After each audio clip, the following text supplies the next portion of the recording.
ప్రభునామంకు స్తుతులు స్తోత్రాలు వందనాలు చెల్లిస్తూ మీ అందరికీ నా యొక్క దైవ ఆశీస్సులు ప్రభు దీవెనలు ఈ వాక్యోపదేశం ద్వారా ఈ వాక్యమును ఆలకించు మీ అందరినీ ప్రభు దీవించాలని బహుగా ప్రార్థిస్తూ దేవుని నామమునకు ఘనత మహిమ ప్రభావం కలగాలని మరి ఈ వాక్యమును మీకు అందించడానికి ఎంతో సంతోషిస్తూ ఉన్నాను.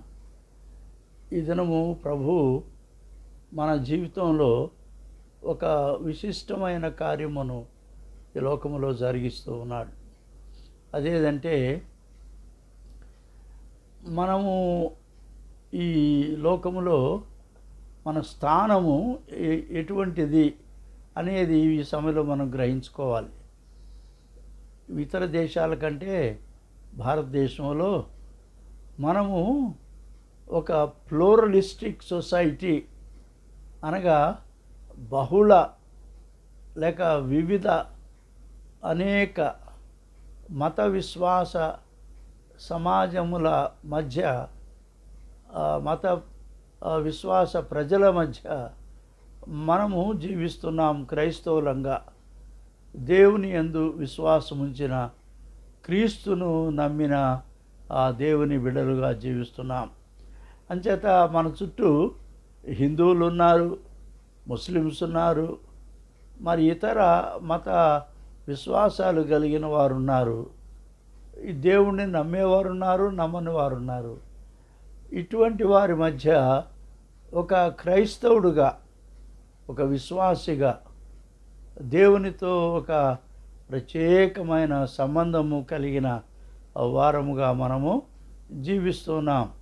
కాబట్టి మన స్థానము మనము సమయంలో స్పష్టంగా మనం గ్రహించుకోవాలి.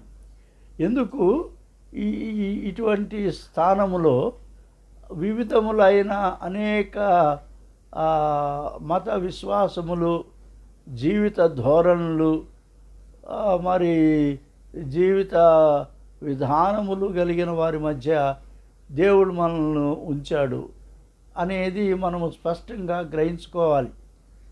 The place of a Christian in the midst of a pluralistic society, variety of people belonging to various religions, lifestyles and beliefs. ఇట్లా మనము ఉన్నాం. మీకు ఒక సంగతి నేను నా అనుభవంలో సంగతి జ్ఞాపకం చేయాలని కోరుతున్నాను. నేను విజయవాడలోనే పాస్టర్గా పనిచేస్తూ ఒక దినము క్రిస్మస్ పండుగ దినాలు ఒక అపార్ట్మెంట్లో జరిగేటటువంటి అపార్ట్మెంట్ క్రిస్మస్ ఆరాధనకు వారు నన్ను ఆహ్వానించారు.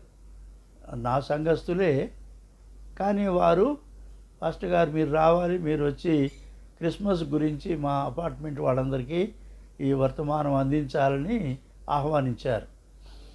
సరే, నేను వెళ్ళాను. ఆ అపార్ట్మెంట్లో సుమారు 35 కుటుంబాలు వారు ఉన్నారు. ఆ 35 మందిలో ఈ వివిధములైన విశ్వాసము కలిగిన ప్రజలు ఉన్నారు. హిందువులు ఉన్నారు, మహమ్మదీయులు ఉన్నారు, బౌద్ధులు ఉన్నారు, అలాగే సిక్, పార్సీ, జైన్ అట్లాంటి మత విశ్వాసాలు కలిగిన వారు కూడా ఉన్నారు. నన్ను ఆహ్వానించిన ఈ కుటుంబం ఒక్కటే. ఆ 35 కుటుంబాల్లో క్రైస్తవ కుటుంబం మా చర్చికి వచ్చేవాళ్ళు. వీళ్ళు బిఎస్ఎన్ఎల్లో భార్య భర్తలిద్దరూ పనిచేస్తూ ఉంటారు. వాళ్ళు ఆహ్వానించారు. వెళ్ళినప్పుడు చూస్తే వాళ్ళు కింద మరి గ్రౌండ్ ఫ్లోర్లో పెద్ద అరేంజ్మెంట్ చేశారు. దాదాపు ఒక 100 మంది వరకు వాళ్ళు అందరికీ చైర్స్ వేసి పిల్లలు పెద్దలు అందరూ ఉన్నారు అక్కడ. ఒక మంచి క్రిస్మస్ ట్రీ పెద్దది, వివిధమైన అలంకారములతో క్రిస్మస్ ట్రీని అలంకరించారు. ఒక స్టార్ పెట్టారు, నక్షత్రం. అలాగే అక్కడ మరి రకరకాల గిఫ్ట్స్, బహుమతులు అవన్నీ కూడా ఒక బాల మీద అవన్నీ పేర్చిపెట్టి ఉంచారు. అందరూ సంతోషంగా వచ్చి కూర్చున్నారు. మా సంఘస్థుల్లో ఒక 2-3 నేను వెంట పెట్టుకుని వెళ్ళాను. ఎందుకంటే ఈ క్రిస్మస్ పాటలు కూడా పాడితే బాగుంటుంది అనే ఉద్దేశంతో నేను ప్రార్థన చేసి ఈ క్రిస్మస్ పాటలు ముందు పాడడం మొదలుపెట్టాం. ఇక ఓ పక్క నుంచి మంచి మటన్ బిర్యానీ వాళ్ళు తయారు చేస్తున్నారు. ఆ వాసనలన్నీ కూడా బాగా వస్తున్నాయి. అందరూ కూడా చాలా హ్యాపీగా ఉన్నారు, చాలా ఎక్సైటింగ్గా ఉన్నారు వాళ్ళు. ఎందుకంటే ఎప్పుడు చూడలేదు ఈ క్రిస్మస్ సెలబ్రేషన్ ఎట్లా ఉంటుందో, వాళ్ళకి ఇది ఫస్ట్ టైం చూడడం. కాబట్టి నేను మరి ఎట్లా అందులో ఈ రకరకాల జీవిత విధానాలు, ఉద్యోగస్తులు ఉన్నారు, మెకానిక్స్ ఉన్నారు, రకరకాల పనులు చేసుకునేవారు ఉన్నారు, గృహిణులు ఉన్నారు, పిల్లలు ఉన్నారు. వీళ్ళందరికీ ఎట్లా చెప్పాలా అని చెప్పని నేను ఆలోచన చేస్తూ ఉన్నాను. అప్పుడు పరిశుద్ధాత్మ దేవుడు నా మనసులో పెట్టాడు, ఈ చూడు ఇక్కడ ఒక క్రిస్మస్ ట్రీ ఉంది, ఇక్కడ ఒక స్టార్ ఉంది, ఇక్కడ కొన్ని గిఫ్ట్స్ ఉన్నాయి. వీటితో నువ్వు ముందు వాళ్ళకి అసలు ఇవేమిటి, ఈ క్రిస్మస్లో వీటి యొక్క స్థానం ఏంటి అనేది తెలియచేయి అన్నట్టు పరిశుద్ధాత్మ నా మనసులో ప్రేరణ కలిగించారు. కాబట్టి అప్పుడు నేను చెప్పాను, Christmas is a story of 2 trees, 2 చెట్లు అని చెప్పని మొదలుపెట్టి ఈ ఏదెను వనములో దేవుడు నాటిన ఆ పండ్ల రకరకాల చెట్లు ఉన్నాయి, వివిధములైన ఫలభరితమైన చెట్లు ఉన్నాయి. ఆదాము అవ్వలు సంతోషంగా ఆ యొక్క తోటలో ఉన్నారు. దేవుడు వారికి చెప్పాడు, మీరు ఈ తోటలో ఉన్న ఆ ఫలములను నిరభ్యంతరంగా తినవచ్చు, అయితే ఈ తోట మధ్య ఉన్న మంచి చెడ్డల తెలివినిచ్చు వృక్ష ఫలం తినకూడదు, అది తినదను మీరు నిశ్చయముగా చచ్చెదరు అని ప్రభు చెప్పాడు. కాబట్టి దాంతో మొదలుపెట్టి ఈ ఎట్లయితే ఆ సాతాను వారిని శోధించి ఈ యొక్క మంచి చెడ్డల తెలివిచ్చు వృక్షఫలం తిని వారు దేవుని ఆజ్ఞను అతిక్రమించి పాపం చేసి దేవునికి విరోధులయ్యారో అని ఆ కథ మొదలుపెట్టినాను. తర్వాత ఈ అలంకరించబడిన ఈ క్రిస్మస్ ట్రీని చూపించి వారికి చెప్పాను, ఇదిగో ఇక్కడ ఒక చెట్టు ఉంది, ఇది చక్కగా అలంకరించబడింది. ఈ అలంకరించబడిన ఈ చెట్టు ఏది అంటే పరలోకము నుండి ఈ లోకమునకు ఈ పాపములో ఉన్న వారిని, నరకాగ్ని గుండములోకి వెళ్ళిపోయే వారిని, దేవునికి విరోధంగా జీవించే వారిని మరి దేవునిలోనికి ఎట్లా వారిని తిరిగి రప్పించాలి, ఆ సంగతిని తెలియచేస్తూ దేవుడు ఈ లోకములోనికి నరావతారిగా జన్మించినాడని, యేసు ప్రభు వారి జన్మమును గూర్చిన సంగతి చెప్తూ మరి ఇది ఒక ట్రీ, ఒక చెట్టు అని ఈ వృక్షము ఇంత చక్కగా అలంకరించబడింది. కానీ ఈ అలంకరణ వెనక ఉన్న సంగతి ఏంటంటే పాప పరిహారార్థమై ప్రభు అయిన యేసు సిలువలో చేసిన బలియాగము, దాని గూర్చి వారికి చెప్పి ఆయన ఇదిగో ఇట్లాంటి ఒక వృక్షమునకు, ఒక చెట్టుకు, ఒక చెట్టు యొక్క మ్రానుకు ఆయన వ్రేలాడదీయబడి సిలువ వేయబడినాడు అని, ఆయన మరణం ద్వారా ఈ లోకానికి గొప్ప రక్షణ కలిగింది, విమోచన కలిగింది, విడుదల కలిగింది, పాపములకు ప్రాయశ్చిత్తం కలిగింది అని చెబుతూ ఇక్కడ ఒక నక్షత్రం ఉంది. ఈ నక్షత్రం ఏంటంటే మన హృదయములలో దేవుని యొక్క ప్రేమను వెలిగించేటటువంటిది ఈ నక్షత్రం. నీతి మార్గము తట్టు ఎందరూ అనేకులను త్రిప్పుదురో వారు నక్షత్రముల వలె నిరంతరము ప్రకాశిస్తారండి. కాబట్టి క్రీస్తు ఈ లోకమునకు వచ్చింది దేవుని యొక్క మార్గం, ఆ నీతి కలిగిన మంచి మార్గములో మనం నడుచుకుంటే నిరంతరము మనము నక్షత్రాల్లాగా పరలోకంలో ప్రకాశిస్తామని ఇట్లా ఇవన్నీ చెప్తూ మొత్తానికి క్రిస్మస్ వృత్తాంతం అంతా వారికి చెబుతూ మధ్య మధ్యలో ఈ క్రిస్మస్ పాటలన్నీ పాడుతూ ఉంటే చాలా ఎక్సైటింగ్గా వాళ్ళు విన్నారు. విన్న తర్వాత మరి ఈ యొక్క బహుమతులు ఇక్కడ ఉన్నాయి కదా, మరి ఈ బహుమతుల గురించి ఒక మాట. ఇదేంటంటే దేవుడు తన ప్రియకుమారుని ఈ లోకానికి ఒక బహుమతిగా ఇచ్చాడు. Jesus was given as a gift to this world. ఎందుకంటే దేవుడు ఉచితంగా ఇచ్చిన బహుమానము యేసుక్రీస్తు ప్రభువు. ఆయన ఈ బహుమానం ఎవరైతే తీసుకుంటారో ఆ బహుమానము వారిని పరలోక రాజ్యములో, దేవుని రాజ్యములో నిత్యము సంతోషంతో జీవించటానికి ఒక చక్కటి బహుమానం ఇది.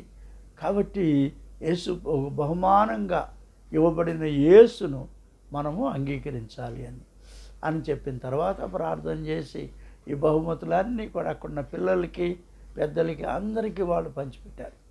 అదైన తర్వాత క్రిస్మస్ డిన్నర్ జరిగింది.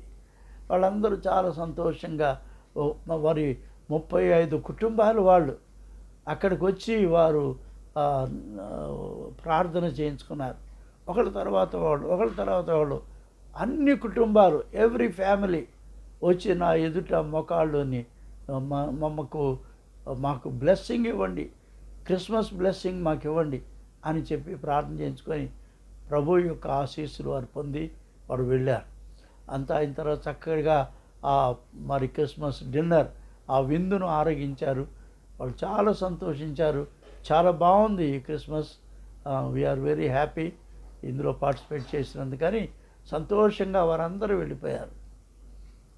ఇక మేము కూడా వెళ్ళిపోతుంటే మమ్మల్ని ఆహ్వానించిన ఆ కుటుంబం వాళ్ళు దగ్గరకు వచ్చారు. అయ్యా, మీరైతే చక్కగా చెప్పారు వాళ్ళకి, ఇక రేపు నుంచి మమ్మల్ని అడుగుతారు ఈ క్రిస్మస్ గురించి, యేసు ప్రభు గురించి మేమేం చెప్పాలి అయ్యా, ఎట్లా చెప్పాలి, మాకు ఏమీ తెలియదు అని చెప్పానంటే నేను అన్నాను, సరే నేను చిన్న ప్యాంప్లెట్ తయారు చేసేస్తాను మీకు అని చెప్పాను అన్న క్రిస్మస్ స్టోరీ. ఇంకా ప్రార్థన చేసి నేను కూడా ఇంటికి వెళ్ళిపోయాను. అక్కడికి వెళ్ళిన తర్వాత నాకు ఎందుకో మనసులో ఏం ఎట్లా చేస్తే బాగుంటుందని చెప్పని నేను ఆలోచిస్తుండగా దేవుని ఆత్మ నాకు ఒక ఆలోచన కలుగు చేసినాడు. ఆ ఆలోచన ఏంటంటే, ఈ వివిధములైనటువంటి మతములు, వారి విశ్వాసములు, వారికిన్ను క్రైస్తవ మతానికి ఉన్న వ్యత్యాసం, తేడా ఏమిటి, ఎట్లా వారికి క్రీస్తు ప్రభువును మనము మరి తెలియచేయగలుగుతాం, అందించగలుగుతాం అనే విషయం నేను ఆలోచిస్తూ ఒక మంచి పుస్తకం ఒకటి రాశాను ఒక 4-5 దినాల్లో. అది నా పొరుగువాడెవడు అని చెప్పనే పుస్తకం. My neighbour a Hindu, my neighbour a Sikh, my neighbour a Muslim, my neighbour a Sikh, Jain, Parsi అని చెప్తూ ఆ మతాల గురించి నేను బైబిల్ కాలేజీలో చదువుకున్న ఆ పుస్తకాలన్నీ తిరిగేసి వాళ్ళ basic beliefs of those religions అది నేను అందులో పొందుపరిచి దానికిను క్రైస్తవ విశ్వాసానికి ఉన్న తేడా నేను దానిలో స్పష్టంగా ఆ బుక్లో రాశాను. నా పొరుగువాడెవడు అది మరి రాసిన తర్వాత ప్రింట్ చేసి కొన్ని కాపీలు ఆ ఇంటి వారికి ఇచ్చాను. తర్వాత ప్రబోధ బుక్ షాప్లో ఆ బుక్ పెడితే అనేక మంది పుస్తకాలు కొనుక్కున్నారు. ముఖ్యంగా బైబిల్ కాలేజ్ స్టూడెంట్స్ చాలామంది వచ్చి ఆ book, this is a book on religions, మాకు కూడా ఉందండి ఈ సబ్జెక్టు రిలిజియన్స్ గురించి అని చెప్పని చాలామంది కొనుక్కొని వెళ్ళారు. నాకు చాలా సంతోషమైంది. ఎందుకనంటే నేను అక్కడికి వెళ్ళడం వల్ల ఈ బుక్ రాయడానికి నాకు ఒక అవకాశం కలిగిందని. దేవుని బిడ్డలారా, ఇదను నేను మీతో ఏం పంచుకోవాలనుకుంటున్నానంటే, why God placed us as Christians in the midst of a pluralistic society, a society full of variety of people with variety of religious beliefs and lifestyles and cultures. వీరి మధ్య దేవుడు మనల్ని పెట్టాడు. కాబట్టి మన కర్తవ్యం ఏంటి? వీరందరూ నా పొరుగు వాళ్ళే, వీళ్ళకి నేను ఎట్లా ప్రభువుని అందించాలండి. అంచేత నేను దాని గురించిన ఈ యొక్క దినము ప్రత్యేకమైన వర్తమానం పరిశుద్ధాత్మ దేవుడు నా హృదయంలో పెట్టాడు. దానికి ముందు నేను మన ఆంధ్ర క్రైస్తవ కీర్తనలో ఒక పాట నేను కొన్ని చరణాలు పాడి మీకు వినిపించాలని కోరుతూ ఉన్నాను. యేసుక్రీస్తు మతస్థుడనగా 360. యేసుక్రీస్తు మతస్థుడనగా నెరిగి మనుడి జగము లోపల వాసిగా ప్రభు యేసుదాసులే పరమునందు నివాసులగుదురు. యేసుక్రీస్తు మతస్థుడనగా నెరిగి మనుడి జగము లోపల యేసుక్రీస్తును నమ్మి ఆయన దాసుడై వర్తించునాతడే భాసురంబుగా క్రైస్తవుండని ప్రాకటంబుగా పరగుచుండును. యేసుక్రీస్తు మతస్థుడనగా ఎరిగి మనుడి జగము లోపల ఎల్ల సమయములందు ధాత్రిని యేసు నడతల్ చూచి నడచుచు ఉల్లమున రక్షకుని దాల్చిన యోర్పరియే క్రైస్తవుడు సొమ్ము. యేసుక్రీస్తు మతస్థుడనగా నెరిగి మనుడి జగము లోపల క్రీస్తు నన్ను కొనెనుగావున క్రీస్తు వాడ నేనటంచును. క్రైస్తవుండు కొల్చునాతని వాస్తవముగా ఆత్మతనువులా యేసుక్రీస్తు మతస్థుడనగా నెరిగి మనుడి జగము లోపల. ఈ దినము దేవుని వాక్యములో నుండి మనకు ఏర్పరచబడినటువంటి వాక్య భాగము పరిశుద్ధుడైన మత్తయి సువార్త 13వ అధ్యాయం. మత్తయి సువార్త 13వ అధ్యాయం 31, 32, 33 వచనములు నేను మీ కొరకు చదువుతాను. పరిశుద్ధ మత్తయి సువార్త 13వ అధ్యాయం 31, 32, 33 వచనాలు. ఆయన మరి ఒక ఉపమానం వారితో చెప్పాను. పరలోక రాజ్యము ఒకడు తీసుకొని తన పొలములో విత్తిన ఆవగింజను పోలియున్నది. అది విత్తనములన్నిటిలో చిన్నదే గాని పెరిగినప్పుడు కూర మొక్కలన్నిటిలో పెద్దదై ఆకాశ పక్షులు వచ్చి దాని కొమ్మల యందు నివసించినంత చెట్టగును. ఆయన మరొక ఉపమానం వారితో చెప్పాను. పరలోక రాజ్యము ఒక స్త్రీ తీసుకొని పిండి అంతయు పులిసి పొంగు వరకు 3 కుంచముల పిండిలో దాచిపెట్టిన పుల్లని పిండిని పోలియున్నది. యేసు ప్రభువారు చెప్పినటువంటి ఉపమానాలు దేవుని రాజ్యం గురించి. ఈ 13వ అధ్యాయంలో మనము గమనించేది ఏది అంటే, ఈ లోకంలోనికి యేసు ప్రభువారు పరలోక రాజ్యము యొక్క అద్భుతమైన జీవితాన్ని మన అంతరంగములో, మన హృదయాల్లో ఒక విత్తనములాగా నాటడానికి ఒక విత్తువానిగా ఆయన వచ్చాడు. ఒక విత్తనం వలె పరలోక రాజ్యాన్ని, ఆ రాజ్య సంబంధమైన జీవితాన్ని ఆయన మనలో విత్తడానికి ఆయన వచ్చాడు. కాబట్టి ఈ విత్తనాల్లో అన్నిటికంటే మిక్కిలి స్వల్పమైంది, చిన్నదిగా ఉండేది ఈ ఆవగింజ. ఈ ఆవగింజను విత్తినప్పుడు అది కూర మొక్కలన్నిటిలో చాలా చిన్నది.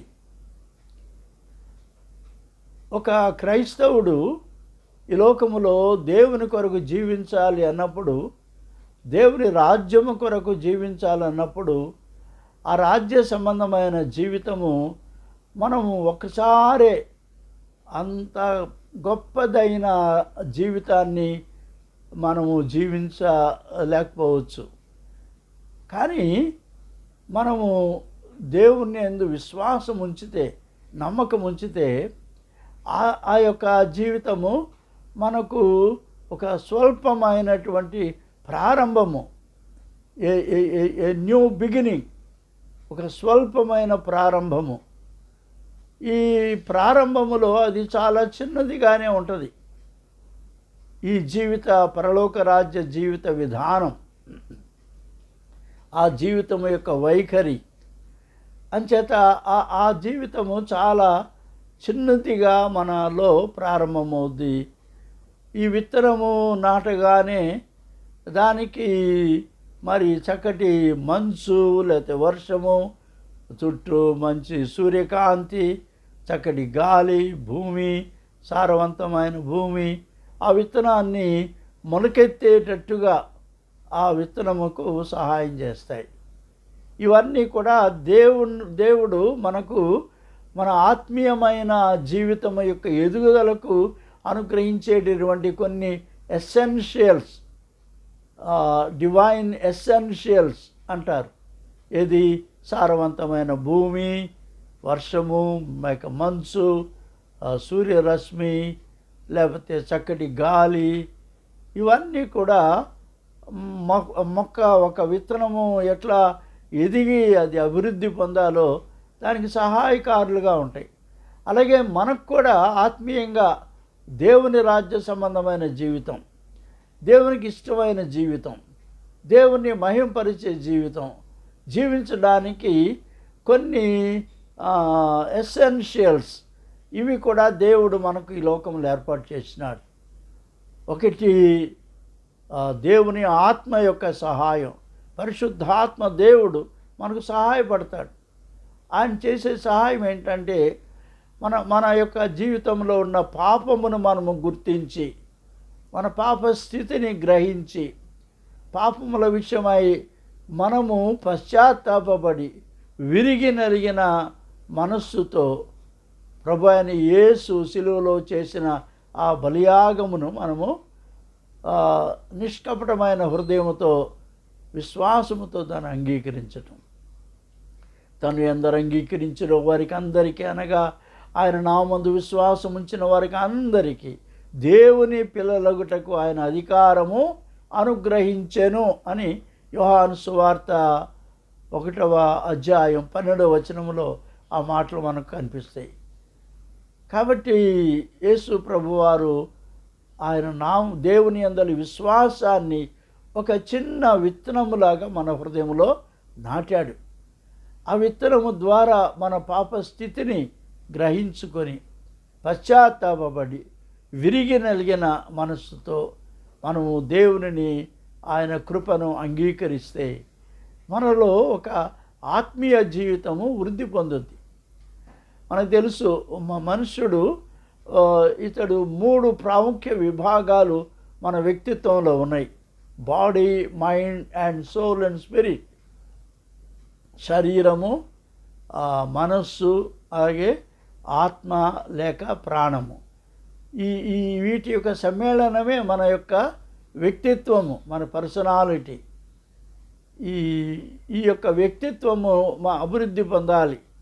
శారీరకంగా మనము అభివృద్ధి పొందటానికి ఆహారము తీసుకుంటాం, తల్లిదండ్రుల సంరక్షణ ఉంటుంది. మన శరీరము మంచి ఆరోగ్యంగా, దారుఢ్యంగా, బలంగా మనము ఈ ఫిజికల్ బాడీ అభివృద్ధి పొందుద్ది. అలాగే మనస్సుకు కావలసిన అభివృద్ధి మనము లోక సంబంధమైన, లేకపోతే ఈ విద్య, జ్ఞానము, వివేకము, చదువు, ఈ పరిజ్ఞానం, వీటన్నిటి ద్వారా మన మనస్సు కూడా అభివృద్ధి పొందుతూ ఉంటుంది. ఈ లోకంలోని అనేక సంగతులు మనం తెలుసుకుంటూ ఉంటాం. కానీ అత్యంత ప్రాముఖ్యమైనది ఏది అంటే మన యొక్క ఆత్మీయ జీవితం.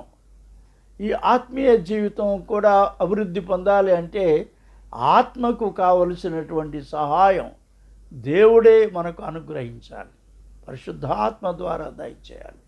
ఈ దైవీకమైన జీవితం దేవుని యొక్క రాజ్యం సంబంధమైన జీవితం ఇది మనలో ఇప్పుడు ప్రభు అయిన యేసు ఆయన ప్రబోధము తన వాక్యోపదేశము ద్వారా దేవుని రాజ్యమును గూర్చి ఆయన బోధించడం వలన మన హృదయంలో ఆ విత్తనము ఆయన విత్తాడు.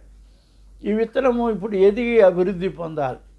ఈ ఆవగింజ ఎదిగి ఫలించడానికి తగినటువంటి ఏర్పాట్లన్నీ దేవుడు చేశాడు. ఈ ఆత్మీయ జీవితం, స్పిరిచువల్ గ్రోత్, ఆత్మీయమైన ఎదుగుదల ఇది చాలా ప్రాముఖ్యమైంది.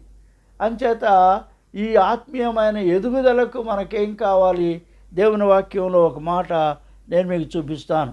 అదేది అంటే యెషయా గ్రంథము 37వ అధ్యాయం 31వ వచనం.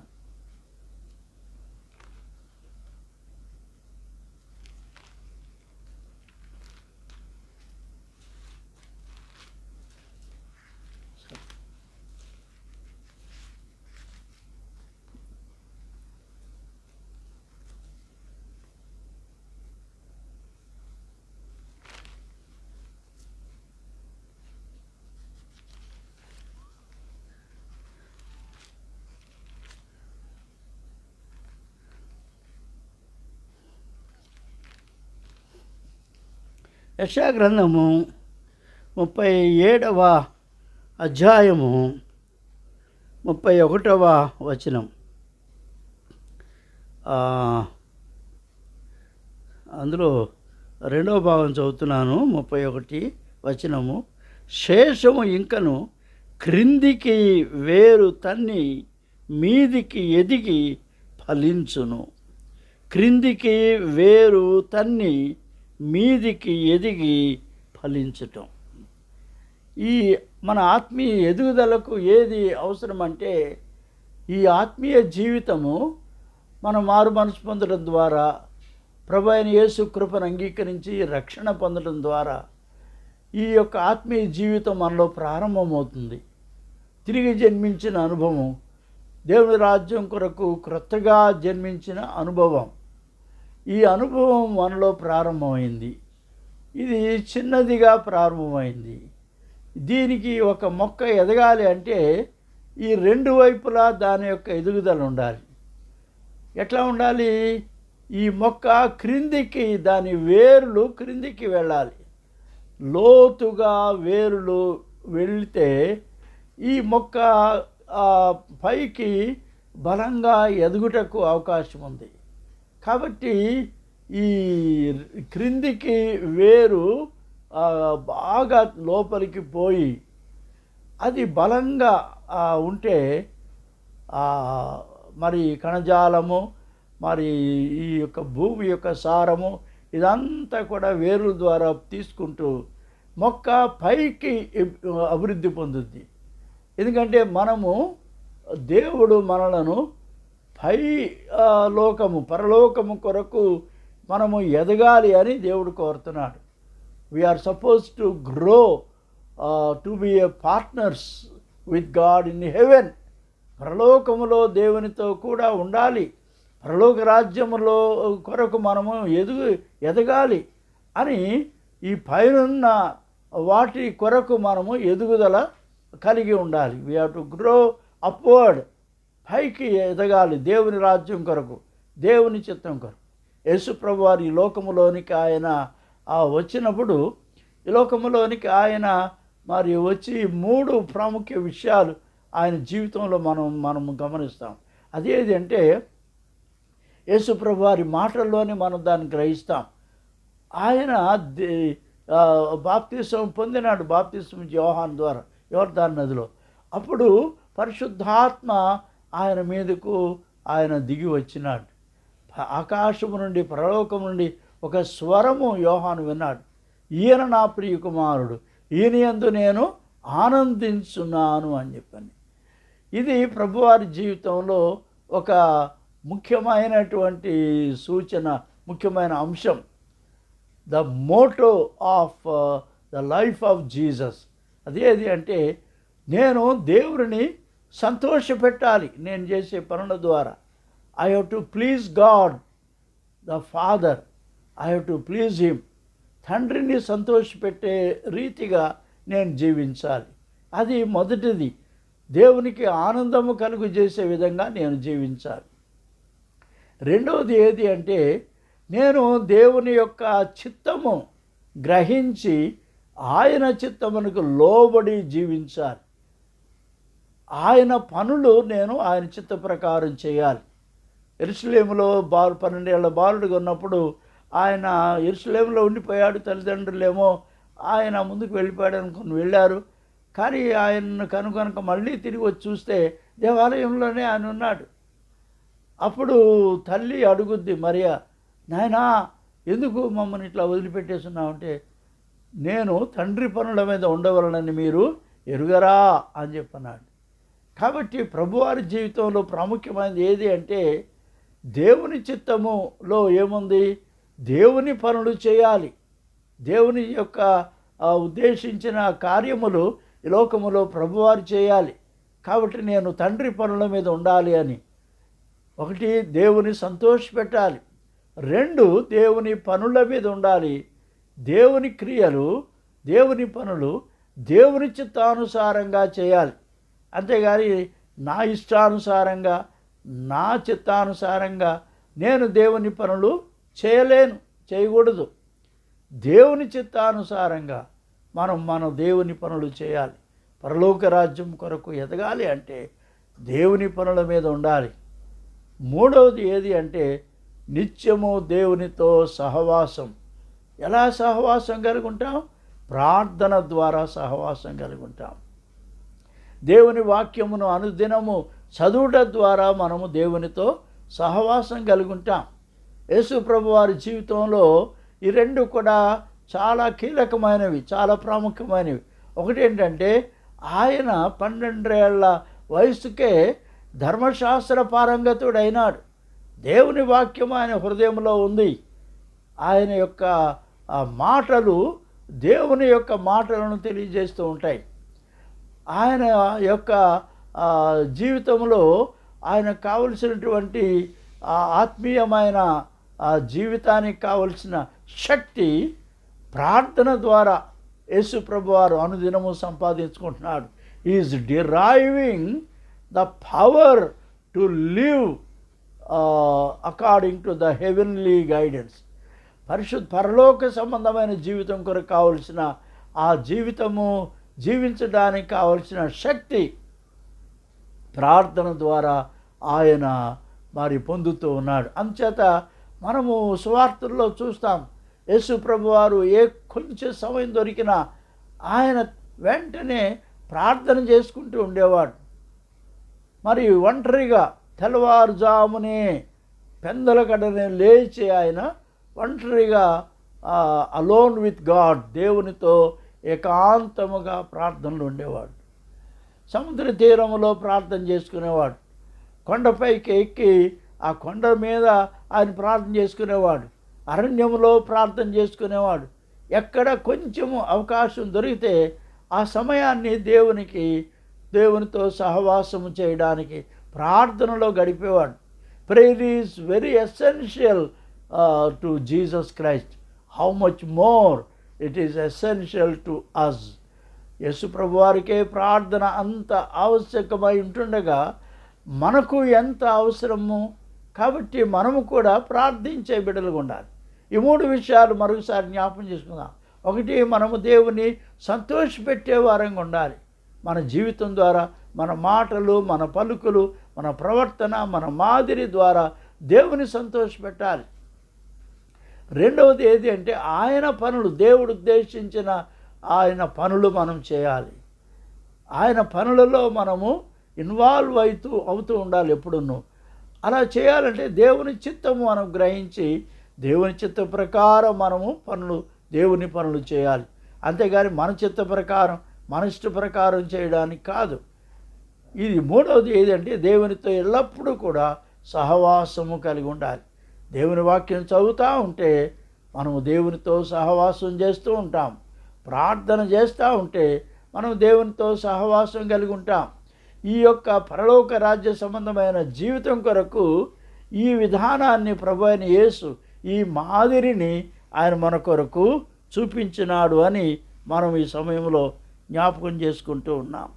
అంచేత ఈ సమయంలో మనము దేవుని వాక్యములో మనం ఏమి జ్ఞాపకం చేసుకుంటామంటే, ఈ క్రిందికి వేరుని మీదికి ఎదిగి ఫలించాలి.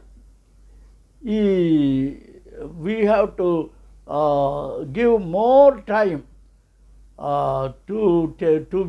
To take root for our life, for the growth. ఈ చెట్టు మీదికి ఎదగాలంటే వేరు కిందికి బాగా వెళ్ళాలి. ఈ వేరు అనేది కిందకి వెళ్ళడానికి మనకు సహాయం చేసేది మన ఆత్మీయ జీవితము. వేరు లోపలికి వెళ్ళడానికి అవసరమైనది ఏది అంటే ప్రార్థనా జీవితం. రెండవది దైవవాక్య పఠనం. నీటి కాలువల ఎవరు నాటబడినదై ఆకువాడక తన కాలమందు ఫలమిచ్చు చెట్టు. ఒక చెట్టు ఫలం ఇవ్వాలంటే అది ఎట్లా ఉండాలి? యెహోవా ధర్మశాస్త్రమందు ఆనందించుచు దివారాత్రము దాన్ని ధ్యానించేవాడు. నీటి కాలువల యోరను నాటబడినదై కదా, మొదటి కీర్తనలోనే ఈ విషయాన్ని మనం చూస్తాం. నీటి కాలువల యోరను నాటబడిన జీవితం. ఇది చక్కగా నీరు దానికి అంతా ఉంటే వేరులు బాగా క్రిందికి దిగి ఆ చెట్టు మీదికి ఎదిగి ఫలించుట. కాబట్టి ఇక్కడ రెండు విషయాలు. ఒకటి, క్రిందికి వేరు వెళ్ళాలి. వేరు క్రిందికి వెళ్ళడానికి మనకేం అవసరం? ప్రార్థనా జీవితం అవసరం, దైవవాక్య పఠనం అవసరం. కాబట్టి we have to give more time to read God's word. దేవుని వాక్యం దినము చదువుతూ ఉండాలి కదా. కేవలం ఏదో క్యాలెండర్ మీద కొన్ని వాక్యాలు ఉంటాయి, అది హడావుడిగా తయారైపోయి ఆ క్యాలెండర్ మీద ఒక వాక్యం చూసుకొని కళ్ళు మూసుకొని చిన్న ప్రార్థన చేసి వెళ్ళిపోవడం కాదు. You have to give. God has given you 24 hours. 24 గంటలు దేవుడికి ఇచ్చాడు. ఆ 24 గంటల్లో మనం దగ్గర దాపు 2.5 గంటలు, 2 గంటల 30 నిమిషాలు మనం దేవునికి ఇవ్వాలి. ఆయన వాక్యం చదువుతూనో ప్రార్థన చేస్తూనో ఆయన సమయం ఆయనకి ఇవ్వాలి. మనం దేవునితో సమయం గడపాలి. ఆత్మీయంగా ఎదగాలంటే దేవునితో సహవాసము లేకుండా, ప్రార్థనాపరుడు కాకుండా, వాక్య ధ్యానము కలిగిన వాడు కాకుండా అతడు ఏమాత్రం కూడా దేవుని రాజ్యం కొరకు ఎదగలేడు. కాబట్టి మన ఆత్మీయంగా ఎదగాలి. ఇక్కడ ఎదుగుదలకు మనకేం అవసరం? ఫలించాలి కదా. Every tree is known by it's fruit అని ఉంది మత్తయి సువార్తలో. ఆ చెట్టు దాని ఫలము వలన తెలియబడద్ది. ఏ ఫలం అది? ఆత్మఫలం. ఆత్మఫలాన్ని గూర్చి ఇది మనం దేవుని వాక్యంలో ఏం చదువుతాం? గలతీ పత్రికలోకి వెళితే అక్కడ మనము 5వ అధ్యాయం 22వ వచనం, అక్కడ గలతీ 5:22, అయితే ఆత్మఫలమేమనగా కదా, స్పిరిచువల్ ఫ్రూట్ బేరింగ్, ఆత్మ ఫలము ప్రేమ, సంతోషం, సమాధానము, దీర్ఘశాంతము, దయాళుత్వము, మంచితనము, విశ్వాసము, సాత్వికము, ఆశా నిగ్రహం.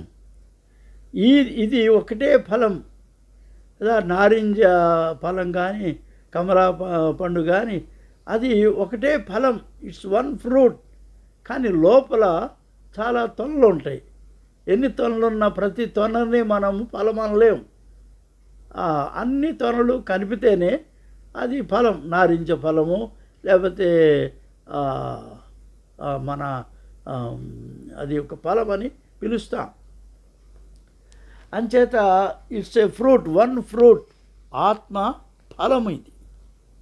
ఈ ఫలములో ఉన్నటువంటి ప్రాముఖ్యమైన విభాగములే ప్రేమ, సంతోషం, సమాధానం, దీర్ఘశాంతం, దయాళుత్వం, మంచితనం, విశ్వాసం, సాత్వికం, ఆశానిగ్రహం. ఈ ఫలము మనం ఫలించాలి. అంటే యోహాను సువార్త 15వ అధ్యాయంలో మీరు నా యందు నిలిచి ఉంటేనే కానీ, నా మాటలు మీ యందు నిలిచి ఉంటేనే కానీ మీరు బహుగా ఫలించరు. యోహాను సువార్త 15వ అధ్యాయం 5వ వచనంలో మీరు ఫలించాలి. అది మీరు బహుగా ఫలించడం వలన నా తండ్రి మహిమపరచబడును. మనం బహుగా ఫలించాలి. క్రైస్తవ జీవితం ఈ లోకములో ఏదో మనం పుట్టాము, పెరుగుతున్నాం, తింటున్నాం, చదువుకుంటున్నాం, మంచి ఉద్యోగాలు సంపాదించుకుంటున్నాం, బాగా డబ్బు సంపాదించుకుంటున్నాం, ఇళ్ళు, వాకిళ్ళు, పొలాలు, వెండి, బంగారం, ఇంకా ఇతర వస్తువులు, ఇంట్లో కావలసినవన్నీ కొనుక్కుంటున్నాం. అంత బాగానే ఉంది. ఇదంతా కూడా ఎర్త్లీ లైఫ్. ఇదంతా ట్రాన్సిటరీ, అనగా గతించిపోయేవే. ఇవి శాశ్వతం కాదు. శాశ్వతమైనది ఏది అంటే పరలోక రాజ్య సంబంధమైన ఆత్మీయమైన జీవితం. పరలోక రాజ్యం కొరకు జీవించాలి, నిత్య జీవం కొరకు జీవించాలి. అది ఆత్మీయమైన జీవితం. ఎందుకంటే ఈ ఈ శరీరము తాత్కాలికము, శాశ్వతం కాదు. కానీ ఆత్మ శాశ్వతమైంది. మన్ను అయినది వెనుకటి వలనే మరలా మంటికి చేరును. కానీ ఆత్మ దానిని అనుగ్రహించిన దేవుని వద్దకు చేరును. ఆ దేవుని వద్దకు మన ఆత్మ వెళ్ళాలి అంటే ఈ ఆత్మ దేవునికి ఇష్టమైనటువంటి రీతిగా అది అభివృద్ధి పొంది ఉండాలి, ఫలించిన స్థితిలో ఉండాలి.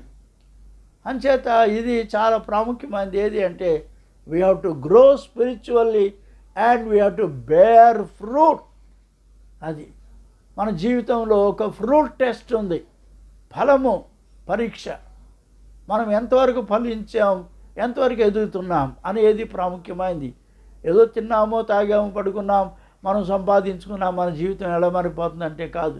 అది కేవలం ఈ లోక సంబంధమైన జీవితం వరకే, తాత్కాలికమే. కానీ నిరంతర జీవితం ఏది అంటే యేసుక్రీస్తు ప్రభువుతో కలిసి పరలోకములో మనము జీవించవలసినటువంటి ఈ జీవితం.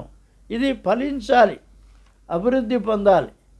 ఈ ఈ జీవితము అభివృద్ధి పొందాలంటే మనము ఈ లోకములో ప్రభువు కొరకు మనము ఫలించటం అనేది చాలా ప్రాముఖ్యమైనది. ఇది మనకు కావాల్సింది ఏది అంటే దేవుని కొరకు మనము ఎదగాలి అంటే, దేవునితో కలిసి జీవించాలి అంటే, దేవుని పనులు చేయడానికి ఇంకొక ఎసెన్షియల్ ఇంగ్రీడియంట్ ఒకటి ఉంది, ఇంకొక అవసరమైనది ఒకటి ఉంది. అదేది అంటే మత్తయి సువార్త 17వ అధ్యాయం 21వ వచనం. మత్తయి సువార్త 17:21.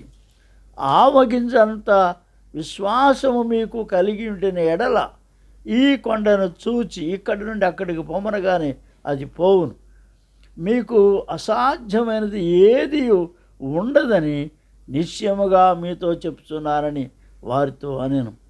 ఆవగింజంత విశ్వాసం.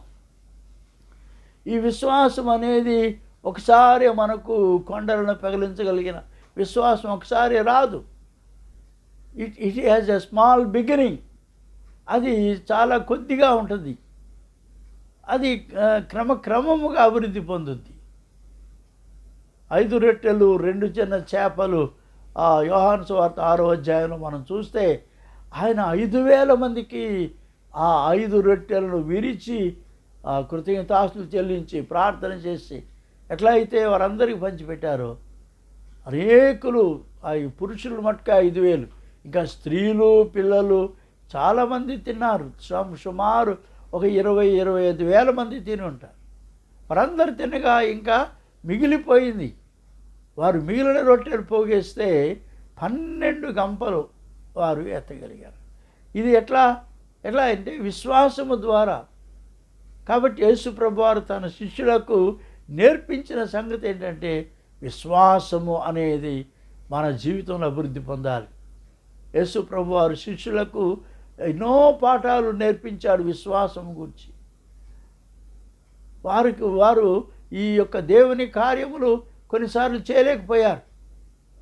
ఒక ఆ పిల్లవాడు మూర్ఛ రోగంతో ఉంటే వాడు కింద పడి దొరుకుంటూ ఉండేవాడు. తండ్రి వచ్చి ఈ యేసుప్రభు వారేమో పైన కొండ మీద పేతురు యాకోబు యోహానుతో రూపాంతరపు కొండ మీద ఉంటే కింద శిష్యులు దగ్గరకు వచ్చి ఆ తండ్రి అడిగాడు, అయ్యా వీడిని కొంచెం బాగు చేయండి, మీరు ఎన్నో అద్భుతాలు చేస్తున్నారు, మీ గురువు గారి దగ్గర నుంచి మీరు ఎన్నో నేర్చుకున్నారు కదా, ఈ పిల్లల్ని కొంచెం బాగు చేయండి అయ్యా అని చెప్పి అడిగితే వాళ్ళు ప్రయత్నించారు, కానీ అతనిలో ఉన్న దయ్యాన్ని వెళ్ళగొట్టలేకపోయారు. ఈ లోపల ప్రభువారు పైనుంచి ఆ రూపాంతరపు దర్శనం అయిపోయాక క్రిందికి దిగి వచ్చినప్పుడు చూస్తే కింద ఈ పరిస్థితి ఉంది. ఇక్కడ ఈ ఫెయిల్యూర్తో నిండిన శిష్యులు కనిపిస్తున్నారు. వాళ్ళ ప్రభువు అది ఆ దయాన్ని వెళ్ళగొట్టి ఆ అబ్బాయిని బాగు చేశాడు.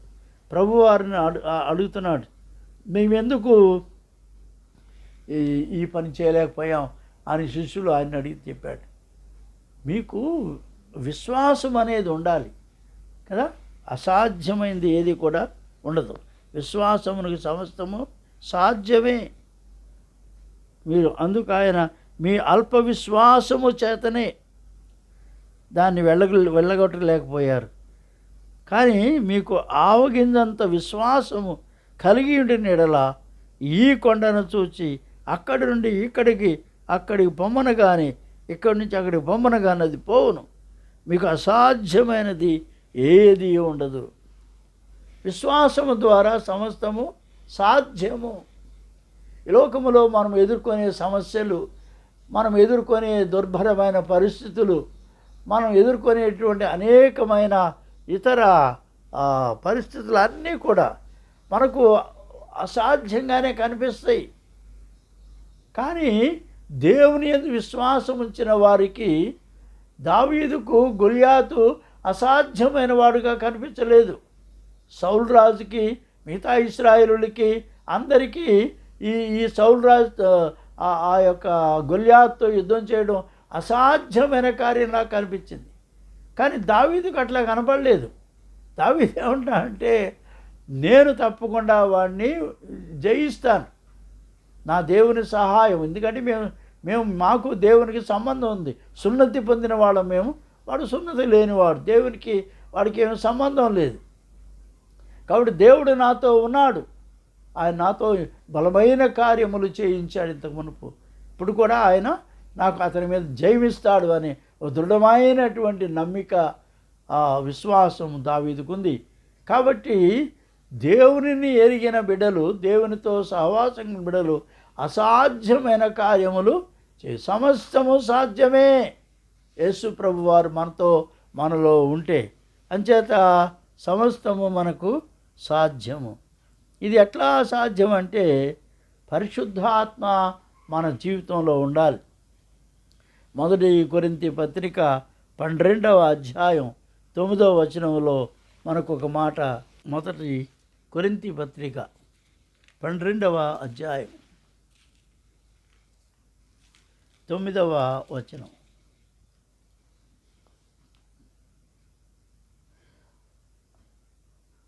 మరి ఒక్కనికి ఆ ఆత్మ వలననే విశ్వాసము.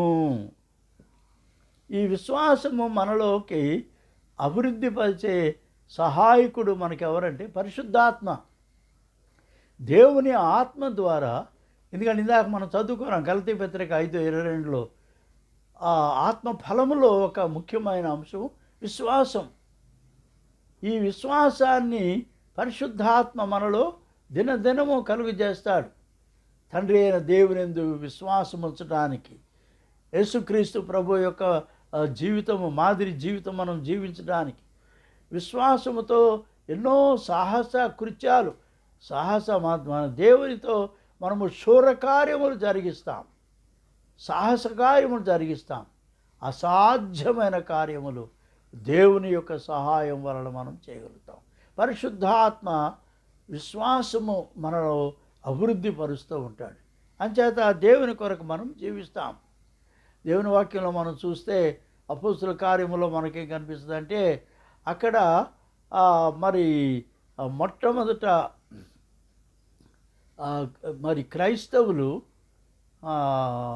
అంతియోకయలోని క్రైస్తవులు విశ్వాసులు క్రైస్తవులు అని పిలువబడ్డారు.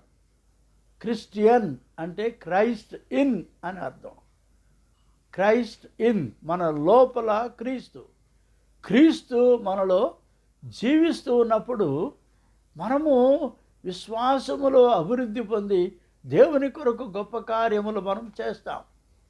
ఈ లోకములో అనేక రకరకాల ప్రజల మధ్య, రకరకాల జీవిత ధోరణి కలిగిన వారి మధ్య, వారి అందరి మధ్య మనము దేవుని బిడ్డలుగా జీవిస్తున్నాం. పరలోక రాజ్య సంబంధులుగా మనం జీవిస్తున్నాం. మన జీవితంలో ఉండాల్సింది ఏది అంటే క్రీస్తు మనలో ఆయన జీవించాలి. భక్తుడైన పౌలు రాసిన ఒక మాట మరొకసారి మీకు జ్ఞాపకం చేస్తాను. ఎఫెసీ పత్రికలో 4వ అధ్యాయం, ఎఫెసీ పత్రిక 4వ అధ్యాయం 15వ వచనం, ప్రేమ కలిగి సత్యము చెప్పుచు క్రీస్తు వలె ఉండుటకు మనం అన్ని విషయములలో ఎదుగుదము. మనము ఆత్మీయంగా ఎదగాలి. ఎలా ఎదగాలంటే క్రీస్తు వలె ఉండడానికి ఎదగాలి. ప్రేమ కలిగి సత్యము చెప్పుచు క్రీస్తు వలె ఉండుటకు మనం అన్ని విషయములలో ఎదుగుదము అని. క్రీస్తు కొరకు మనము ఇటువంటి అభివృద్ధి పొందిన జీవితం, ఎదుగుదల కలిగిన ఈ జీవితాన్ని మనము ప్రభు కొరకు జీవించాలి. అంచేత ఇది ఈ స్వల్పమైన ఆవగింజ, ఇది గింజలన్నిటిలో కూడా చాలా చిన్నది, కానీ అది మొలకెత్తినప్పుడు అది ఒక చెట్టు అంత అవుద్ది. ఆ చెట్టు మీదకు అనేక మంది పక్షులు వచ్చి దాని మీద వ్రాలుతాయి. పక్షులకు అది ఆశ్రయంగా ఉంటుంది, పక్షులకు అది నీడగా ఉంటుంది. క్రైస్తవుడి లోకములో ఉన్నప్పుడు అనేకులకు ఆదరణగా ఉండాలి, ఆశ్రయంగా ఉండాలి, వారి సహాయకరంగా ఉండాలి. ఈ సోను సూద్ అనే అతను క్రైస్తవుడు అని చెప్పి నేను అనుకోవడం లేదు, కానీ అతడు చేసే సహాయ కార్యక్రమాలు చూస్తుంటే అతడు ఒక నిజమైన క్రైస్తవుడు, క్రీస్తును కలిగిన క్రైస్తవుడు చేసే పనులు మనం చూస్తున్నాం.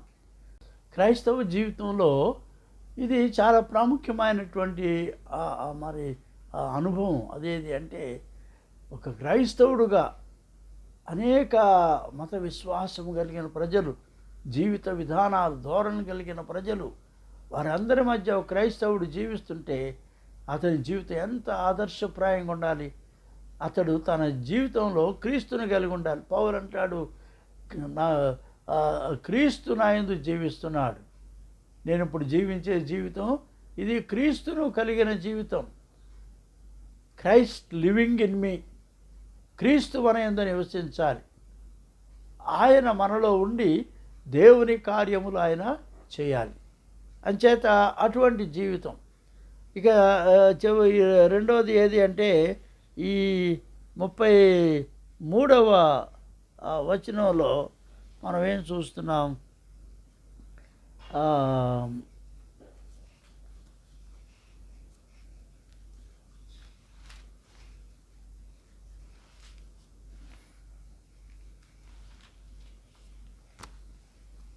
ముప్పై మూడవ జీవితం వచనం,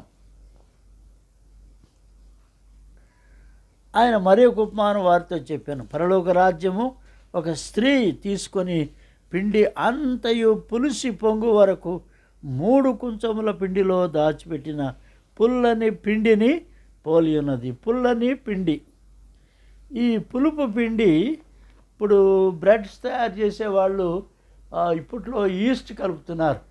పాతకాలంలో అయితే కొంత కళ్ళు కలిపేవాళ్ళు, ఎందుకంటే అది ముద్దంతా పులవాలి. ఆ పులిసిన దాన్ని బేకరీలో వాళ్ళు బేక్ చేయడానికి అది ఆ ముద్దంతా కూడా పులిస్తే అది బేకరీలో ఒక బ్రెడ్ వాళ్ళు తయారు చేస్తారు. అలాగే ఈ ముద్దంతా కూడా పులియాలి అంటే ఒక పుల్లని పిండి దాన్ని పెడతారు. అది ఏది పుల్లని పిండి ఏదంటే ఇక్కడ ఈ కాంటెక్స్ట్లో అది క్రిస్టియన్ ఇన్ఫ్లుయెన్స్, క్రైస్తవ జీవిత ప్రభావం. మనము దేవుని నమ్మిన ఒక క్రైస్తవుడుగా, ఒక విశ్వాసిగా, పరలోక రాజ్యానికి సంబంధించిన దేవుని బిడ్డగా ఇక్కడ జీవిస్తున్నాము అంటే ఈ క్రైస్తవ్యము మనలో నుండి, ఈ క్రైస్తవ ప్రభావం మన చుట్టూ ఉన్న వారికి తెలియబడాలి. మన మాట, మన పలుకు, మన ప్రవర్తన, మన మాదిరి, దీనిలో ఈ క్రీస్తు కనబడాలి. సహాయకుడిగా ఉన్న క్రీస్తు, ఆదరణగా ఉండే క్రీస్తు, దయగలిగిన క్రీస్తు, కనికరము కలిగిన క్రీస్తు, ఆయన మనలో ఉండి ఆయన మనలో జీవించాలి. అప్పుడు మన చుట్టూ ఉండే వాళ్ళకి ఈ క్రైస్తవులు అబ్బా ఎంత మంచివాళ్ళు, క్రైస్తవులు ఎంత ప్రేమ గలవాళ్ళు, ఎంత దయగలవాళ్ళు, వాళ్ళు వచ్చి ఎంత చక్కటి ఆదరణ మనకు కలుగు చేస్తారు. మన చుట్టూ ఉండే ప్రజల జీవితాల్లో, కుటుంబాల్లో ఎన్నో సమస్యలు ఉన్నాయి, ఎన్నో ఇబ్బందులు ఉన్నాయి, ఎన్నో మరి బాధలు ఉన్నాయి. మేము రోడ్డు మీద వెళ్తుంటే ఎవరో ఒకళ్ళు పిలిచి ఆపి వాళ్ళ సమస్యలు చెప్తూ ఉండేవాళ్ళు. మొన్న ఒక ఆయన రోడ్డు మీద కూర్చొని పాస్టమ్ గారిని ఆపి, అమ్మా మేము అప్పుల్లో మునిగిపోయాం, మాకు ఎట్లా బయటపడాలో తెలియట్లేదు అని చెప్తే, అయ్యా మేము చేయగలిగింది ప్రార్థనే, మేము మీ కొరకు ప్రార్థన చేస్తాం. అప్పటి నుంచి మా కుటుంబంలో ఆ కుటుంబం కొరకు మేము ప్రార్థన చేస్తున్నాం. ప్రభు వారికి సహాయం చేస్తాడు. ఎందుకంటే మనము ఇతరులకు సహాయకరంగా ఉండాలి. మన దగ్గరకు వచ్చేవాళ్ళు మరి ప్రార్థన సహాయం కొరకే వస్తారు. మనం చేయగలిగింది వాళ్ళు కొన్ని ఆదరణ మాటలు చెప్పడం, వారికి దేవుని యందు విశ్వాసం కలిగే మాటలు చెప్పడం, వారు మరి పూర్తిగా నిరుత్సాహపడకుండా, నిరాశపడకుండా ప్రభువుని నమ్మండి, దేవుడిని నమ్మండి, మనం ప్రార్థన చేస్తాం, మంచి రోజులు వస్తాయి, మంచి దినములు వస్తాయి, కాబట్టి నిరీక్షణతో ఉండండి, దేవుని వైపు చూడండి అని చెప్తూ వారి మనస్సులను దేవుని వైపు తిప్పాలి. ప్రార్థన చేయాలి. మనం చేయగలిగింది అదే. ఒకవేళ ఇవ్వగలిగితే మనము ఆర్థిక సహాయం చేయొచ్చు, మనకున్న ఆహార పదార్థాలు వారితో పంచుకోవచ్చు, మనకున్న మంచి వస్తువులు వారితో పంచుకోవచ్చు. ఇవన్నీ చేయడం ద్వారా ఈ క్రైస్తవ మనస్సు, క్రీస్తు స్వభావం మనం వారికి కనబరచవచ్చు. ఇలాగూ ఈ పుల్లన్ని పిండి దేనికి సూచన అంటే ఇది క్రైస్తవ ప్రభావం, క్రిస్టియన్ ఇన్ఫ్లుయెన్స్. మన చుట్టూ ఉండే ప్రజలకు మన యొక్క క్రైస్తవ జీవితంలో ఉన్నటువంటిది ఏది అంటే, నేను ఒక దినం బస్సులో ట్రావెల్ చేస్తూ ఉంటే నా ఎదురుగుండా ఒక ఇద్దరు కూర్చున్నారు, ఆఫీసర్స్. వాళ్ళు అతి పెద్ద ఉద్యోగస్తులు, మంచి చక్కగా డ్రెస్అప్ చేసుకున్నారు. వాళ్ళు మాట్లాడుకుంటున్నారు. ఏం మాట్లాడుతున్నారు అంటే, వాళ్ళు రాయవెల్లూరులో ఉన్న ఈ క్రిస్టియన్ మెడికల్ కాలేజ్ హాస్పిటల్ గురించి మాట్లాడుతున్నారు. అందులో వాళ్ళ అబ్బాయికి బాగలేకపోతే ఆ సిఎంసి వెల్లూరు హాస్పిటల్కి తీసుకెళ్తే అక్కడ వారు అతనికి చక్కటి ట్రీట్మెంట్ ఇచ్చారు. ఆయన చెప్పిన మాట ఏంటంటే, I have seen Christ walking in the corridors of CMC hospital Vellore అన్నాడు ఆయన. యేసుక్రీస్తు ప్రభు ఆ యొక్క సిఎంసి హాస్పిటల్ వరండాల్లో ఆయన తిరుగుతూ కనిపిస్తున్నట్టుగా నాకు అనిపించింది. ఎందుకంటే అక్కడున్న డాక్టర్స్ కానీ, నర్సెస్ కానీ, పారామెడికల్ వర్కర్స్ కానీ ఎంత డెడికేషన్తో, ఎంత సమర్పణతో ప్రతి చిన్న విషయము వారు, ఈవెన్ బ్లడ్ టెస్ట్ చేయడానికి వచ్చిన అతను కూడా ముందు ప్రార్థన చేసి బ్లడ్ తీసుకొని ధైర్యం చెప్పి, మీకేం పర్వాలేదు, నేను చక్కగా దీన్ని మరి అనలైజ్ చేస్తాను అని చెప్పని తీసుకెళ్ళి మంచి రిపోర్ట్ తీసుకొచ్చాడు. అలాగే డాక్టర్స్ ఆపరేషన్కి ముందు ప్రార్థన చేస్తారు, నర్సెస్ వాళ్ళ యొక్క నర్సింగ్ సేవలు చేయడానికి ప్రార్థన చేస్తారు. వాళ్ళు ప్రతి చిన్న విషయానికి ప్రార్థన చేసి యేసుక్రీస్తు ప్రభు ప్రేమను వారు కనబరుస్తున్నారు. అంచేత వీళ్ళిద్దరు కూడా నాన్ క్రిస్టియన్సే, హిందూసే. కానీ అతను చెప్పిన సాక్ష్యం నాకు చాలా సంతోషం అనిపించింది. నేను చెప్పాను, చాలా thanks sir, you have spoken very good words about CMC Vellore అని చెప్తే, ఏమండి మీకు తెలుసా? అవును నాకు తెలుసు, సిఎంసి వెల్లూర్, ఐడా స్కడ్డర్ అని ఆవిడ ఎంతో ప్రేమతో సమర్పణతో ఈ యొక్క హాస్పిటల్ ఆవిడ స్థాపించింది. కాబట్టి ఇది కాబట్టి క్రిస్టియన్ హాస్పిటల్స్ కానివ్వండి, Christian schools, elementary schools, high schools, colleges, వీటన్నిటిలో ఈ క్రిస్టియన్ విట్నెస్ మనకు బాగా కనిపిస్తుంది. క్రైస్తవ సాక్ష్యం మనకు కనిపిస్తూ ఉంటుంది కదా. ఒక 30-40 సంవత్సరాల క్రితం ఎలా ఉండేవి మన క్రిస్టియన్ హాస్పిటల్స్?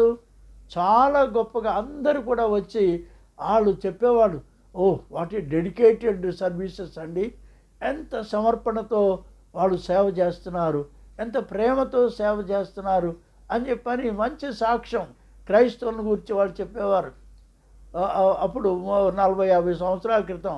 కానీ ఇప్పుడు ఏమైపోయింది? వైద్య వృత్తి, విద్య అంతా కూడా వ్యాపారం అయిపోయింది. ఈ corporate hospitals, corporate schools, colleges అంతా కూడా డబ్బు డబ్బు డబ్బు డబ్బు మీదే వ్యామోహం. అంచేత వారిలో ఆ యొక్క సర్వీస్ మైండెడ్నెస్ లేదు కదా. క్రీస్తు కొరకు ఆ త్యాగపూరితమైన సేవ చేసినటువంటి అలనాటి క్రైస్తవ సంస్థలు, హాస్పిటల్స్ కానివ్వండి, మరి తర్వాత elementary schools, high schools, colleges, వాళ్ళందరూ చెప్తారు, once upon a time we are students in this institution. ఈ యొక్క పాఠశాలలో చదువుకున్నాం, ఈ కళాశాలలో మేము చదువుకున్నాం. నోబుల్ కాలేజ్ గురించి, ఆంధ్ర క్రిస్టియన్ కాలేజ్ గురించి గుంటూరు కదా, మెడ్రాస్ క్రిస్టియన్ కాలేజ్ గురించి ఎంత చక్కగా చెప్పుకుంటూ ఉంటారు.